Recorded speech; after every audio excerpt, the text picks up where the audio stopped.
नमस्कार दोस्तों, देव उठनी एकादशी की आप सभी को हार्दिक शुभकामनाएं।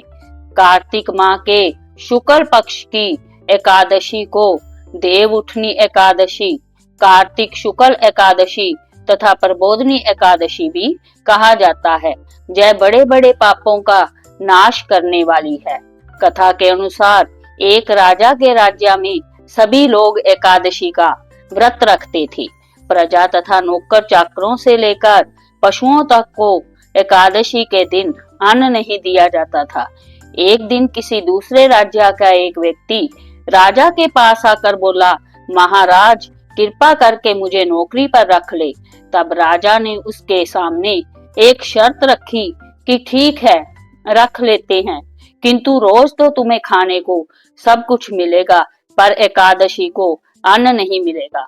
उस व्यक्ति ने उस समय हाँ कर ली, पर एकादशी के दिन जब उसे फलाहार का सामान दिया गया तो वह राजा के सामने जाकर गिड़गिड़ाने लगा, महाराज इससे मेरा पेट नहीं भरेगा, मैं भूखा ही मर जाऊंगा, मुझे अन्न दे दो।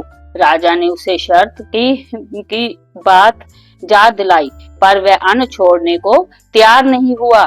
तब राजा ने उसे आटा, दाल, चावल आदि दिए। वह नित्य की तरह नदी पर पहुंचा और स्नान कर भोजन पकाने लगा। जब भोजन बन गया तो वह भगवान को बुलाने गया, आओ भगवान, भोजन तैयार है। उसके बुलाने पर पीताम्बर धारण किए भगवान चतुर्भुज रूप में आ पहुंचे तथा प्रेम से उसके साथ भोजन करने लगे। भोजन आदि करके भगवान अंतर ध्यान हो गए तथा वह अपने काम पर चला गया। 15 दिन बाद अगली एकादशी को वह राजा से कहने लगा कि महाराज मुझे दुगना सामान दीजिए। उस दिन तो मैं भूखा ही रह गया।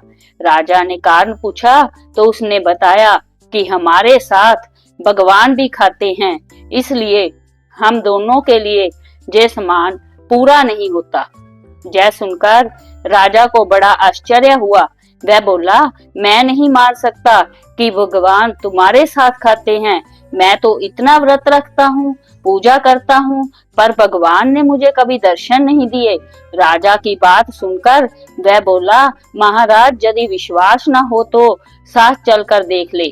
राजा एक पेड़ के पीछे छिपकर बैठ गया।